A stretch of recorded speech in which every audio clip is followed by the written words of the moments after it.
I feel I was a bit hand-wavy in previous videos when I explained how to create logic-based items. So in this video, I'm going to do a more in-depth and comprehensive explanation on how logic is executed within ItemBuilder items. And then we're going to learn about tick counters and how we can use them to create more advanced logic.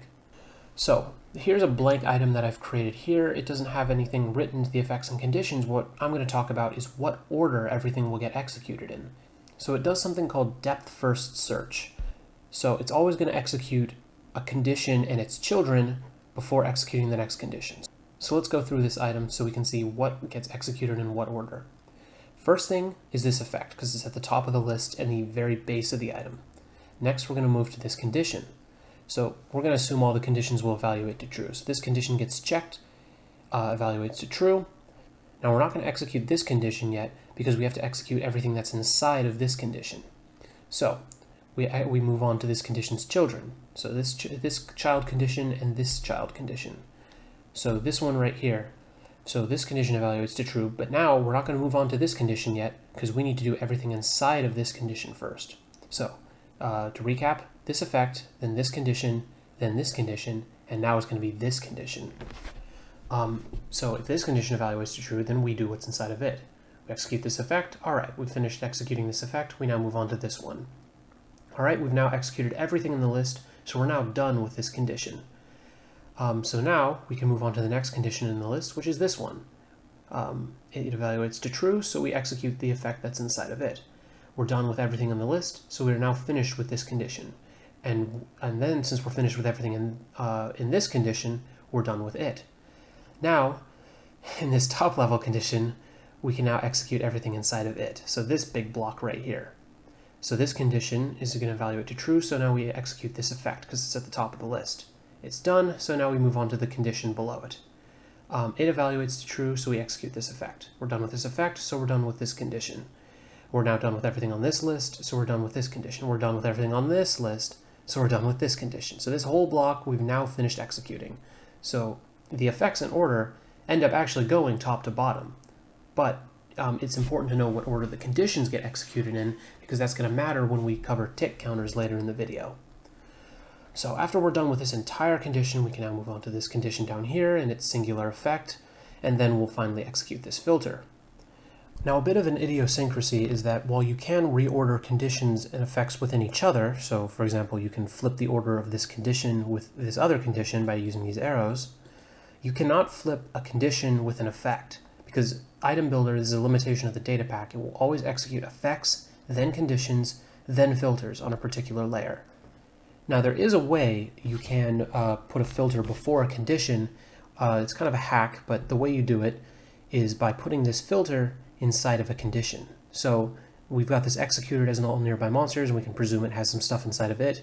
What we can do is we can remove that, create a new condition, leave it as always true, then put a filter inside of it with executed as, what did I do? Nearest monster within range, doesn't really matter.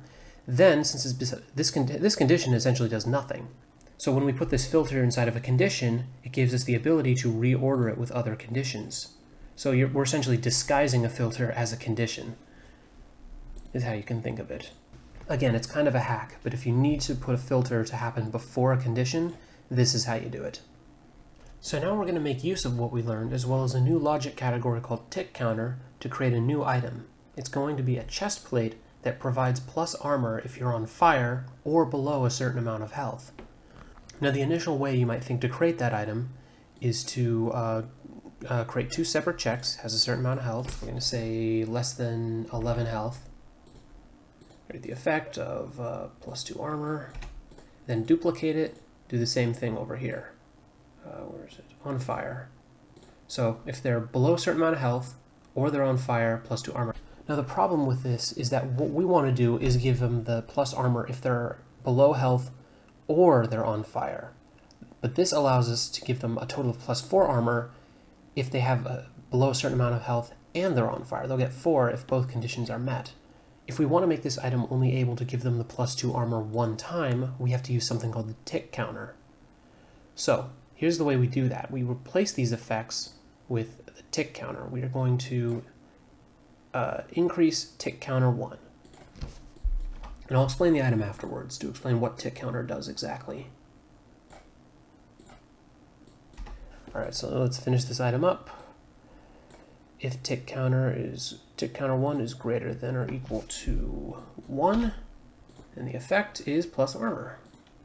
So to explain this item, we need to understand tick counter. Tick counter is kind of like saved counter, see a previous video for that, except it only lasts for 1 tick. It's only for this execution. Everything here gets run every single in-game tick.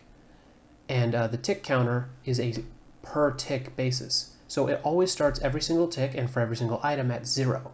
And we can use logic to check certain conditions, where basically a tick counter allows us to combine several conditions together and count them all on one piece of data. It always starts every tick at 0, but we can increase it or decrease it using effects, or set it to specific values. So for this item, what we're doing is we check if the player has less than 11 health, then we increase tick counter by 1. Tick counter 1 is now equal to 1. Then we do on fire. If the player is also on fire, we increase tick counter again. It's now equal to 2. So then we check if tick counter is at least 1.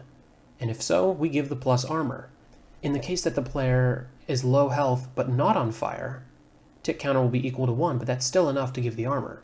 And if they're not on low health and they're not on fire, well, in that case, tick counter will be 0 because neither of these effects will get run, and the result is they won't get their armor because this condition will evaluate to false. Since tick counter will be 0, it won't be enough to satisfy this condition. So every tick this gets executed where it checks, okay, do they have the amount of health? All right, increase tick counter. Are they on fire? Okay, don't increase tick counter. All right, did we get at least one of them? Yes, we did. All right, they'll get armor this tick. So it's this sort of internal logic that gets checked every single tick. And if you can understand this item, that will be the gateway to being able to create much more interesting and complex items. And in the next video, we'll use filters alongside tick counters to create even more interesting logic.